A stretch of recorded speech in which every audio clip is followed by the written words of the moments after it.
ఎవడు రానా భరత జాతిని కప్పమడిగిన తుచ్చుడు, ఎవడా పొగరు పట్టిన తెల్ల దొరగాడెవ్వడు. బ్రతుకు తెరువుకు దేశమొచ్చి బానిసలుగా మమ్ము నెంచి పన్నులడిగే కొమ్ములొచ్చిన దమ్ములెవడికి వచ్చరా? బడుగు జీవులు భగ్గుమంటే ఉడుకు నెత్తురు ఉప్పెనైతే,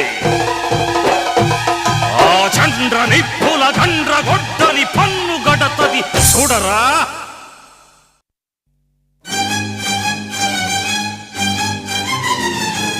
అన్నా మన్నెందొర అల్లూరిని చుట్టుముట్టి మంది మార్బలమెట్టి మరఫి రంగులెక్కు పెట్టి 100 గుళ్ళు ఒక్కసారి పేల్చితే